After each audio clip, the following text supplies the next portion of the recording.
ఇంత దారుణంగా మోసం చేస్తారా? సిగ్గుండాలి, కొంచెమన్నా సిగ్గుపడండి, భయపడండి. ప్రజాసేవలో ప్రజలని మనము ఓటు వేసే దేవుళ్ళగా చూస్తాం. ఆ దేవుడికైనా కొంచెం భయపడండి, కొంచెమన్నా లజ్జ తెచ్చుకోండి. ఏం మాట్లాడుతున్నారు? ఓకే రవికుమార్ గారు, డాక్టర్ జయరామ్ గారు ఏం చెప్తారు? రేపు 3 పథకాలు అమలు చేసేందుకు కాంగ్రెస్ సర్కార్ రెడీ అవుతుంది. తొలి నుంచి కూడా అధికారంలోకి వచ్చినప్పటి నుంచి కూడా అన్ని పథకాలు కూడా మేము అమలు చేస్తున్నాం, మిగిలిన పథకాలు కూడా అమలు చేస్తామని స్పష్టం చేస్తున్నారు.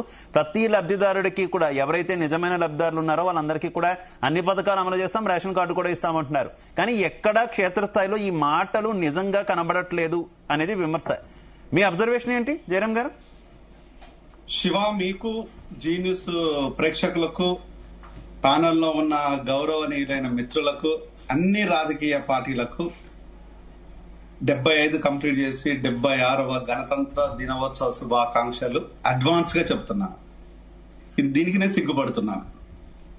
విషయం ఏంటంటే, రాజకీయ పార్టీలు ఏం చెప్తున్నాయంటే రేషన్ కార్డులు అందరికి ఇవ్వటం లేదు, చేయటం లేదు అనేది పాపం చాలా 3 పార్టీలు విపరీతమైన బాధపడిపోతున్నారు. కన్నీళ్ళు వస్తుంటే హుస్సేన్ సాగర్ నిండుతుందేమో ఇప్పుడు వీళ్ళ కన్నీళ్ళని చూసి. విషయం ఏం జరిగిందంటే, ఇక్కడ నాకు అర్థమైంది ఏంటంటే, 75 సంవత్సరాలు కంప్లీట్ అయిపోయి 76వ సంవత్సరంలో అడుగు పెట్టబోతున్నాం రేపు. అంటే 90% ఉన్న నిరుపేదలు 1947 నుంచి ఇప్పటి వరకు అదే స్టోరీలో రాజకీయ పార్టీలు చెప్పుకుంటూ వస్తున్నాయి. అంటే మార్పు రావాలి. ఎక్కడ మార్పు వచ్చింది అంటే, వీళ్ళ దోపిడీలు చేయడం లోపల మార్పు వచ్చేసింది. నెంబర్ 1. ఈ 75 years కాన్స్టిట్యూషన్ ఏం చెప్తుంది అంటే, ఎవరికైతే ఎంప్లాయ్మెంట్ ఉందో ఎంప్లాయ్మెంట్ ఇవ్వండి, ఎడ్యుకేషన్ ఇవ్వండి, హెల్త్ ఇవ్వండి అనేది కామన్ సూత్రాన్ని మనం ఫాలో కమ్మని చెప్తుంటున్నాం. దాంతో పాటు వచ్చేసి reservations Babasaheb Ambedkar only 10 years మాత్రమే పెట్టాలని చెప్పింది. ఆ 10 years రిజర్వేషన్స్ కాస్త ఇప్పుడు 75 years కంప్లీట్ అయ్యి 76 years వచ్చింది.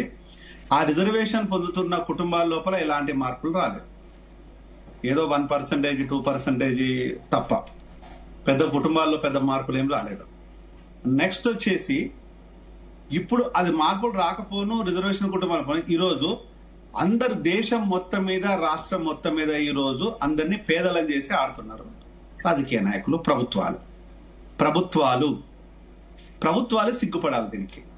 ఈ 75 సంవత్సరాల లోపల రేషన్ కార్డులే ఉండకూడదు అనుకునే ప్రజాస్వామ్యాన్ని మనం తీసుకోవాల్సింది పోయి, రిజర్వేషన్లే ఉండకూడదు అనే సూత్రాన్ని మనము దాన్ని తీసుకోవాల్సింది పోయి, ఇంకా రిజర్వేషన్లు కొనసాగింపుతో పోవటం, ప్రజల్ని పేదలను చేసి రేషన్ కార్డులు అంటే అడుక్కోండి అన్నం పెడతామనే స్టేజ్కి తీసుకొచ్చేస్తున్నారు.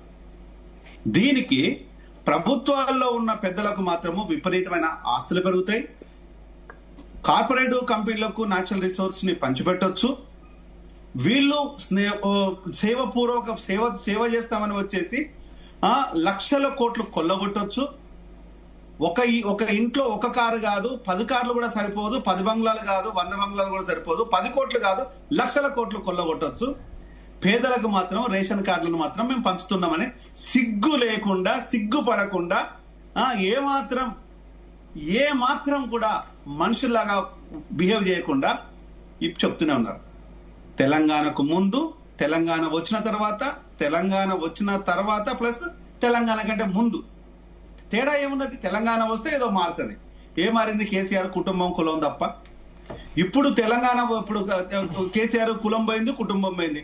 ఇప్పుడు రేవంత్ రెడ్డి కులం తప్ప, రేవంత్ రెడ్డి కుటుంబం తప్ప ఏం మారింది? రేవంత్ రెడ్డి అన్నదమ్ములు తప్పితే ఏం మారింది? ఈరోజు రెడ్డి అనే ట్యాగు ఒక పోలీస్ స్టేషన్ లో ఒక ఎస్ఐకో సిఐకో ఉంటే మాట్లాడడం కష్టం. ఆ ట్యాగ్ ఉన్న పేర్లను కంట్రోల్ చేయడం చాలా కష్టం అని ఈరోజు బహిరంగంగా ప్రజలు చెప్పుకుంటున్నారు, బాధపడుతున్నారు. ఆ రోజుకి ఈ రోజుకి ఏం మారింది? ఏం మారలేదు. మరి 75 సంవత్సరాల స్వతంత్ర భారతం లోపల ఈ రోజు మనము రేషన్ కార్డుల కోసం కొట్టుకుందామా? రేషన్ కార్డులు లేని సమాజాన్ని కోరుకుందామా? ఈరోజు ఫ్రీబీస్ ఇస్తున్నాం. ఫ్రీబీస్ మీరు దోపిడీ చేసిన ఫ్రీబీస్ కంటే ప్రజలకు ఇచ్చే ఫ్రీబీస్ ఎంత? మీకంటే దోపిడీ చేసిన ఈ సొమ్ము కంటే ప్రజలకు ఇచ్చే ఈ ఫ్రీబీస్ రేషన్ కార్డులు ఎంత? ఆ లెక్క కడితే మీ కుటుంబాలకు కానీ మీకు కానీ ఈ రోజు తీసుకున్నట్టయితే మిమ్మల్ని అంచనా వేస్తే ఎంత ఉంటది ఈ రోజు ప్రజలకు ఇచ్చేది ఎంత? ప్రజలు ఈ రోజు నిరుపేదలు అయిపోయిండ్రు, రాష్ట్రం ధనికత అయిపోయింది. బంగారు తెలంగాణ చేసి మొత్తం నాశనం చేసిండు ఒక ఆయన. ప్రజా తెలంగాణ పేరు మీద ప్రజలంటే ఈయన కులం కుటుంబం మాత్రమే అని ఈయన చూపిస్తాడు. దీనికి కదా మనం సిగ్గుపడాల్సింది, దీన్ని కదా ప్రశ్నించాల్సింది, దీన్ని కదా ప్రజల ముందు పెట్టాల్సింది. కానీ అది ఏమీ లేకుండా మేము పథకాలు ఇస్తున్నా. అరే అయ్యా నువ్వేంద్రబాయ్ పథకాలు ఇచ్చేది? పథకాలు ప్రజలు మీకు ఇచ్చిండ్రు, 10 సంవత్సరాలు మోసం చేసిండ్రు అనే దాని మీద ఒక కొత్త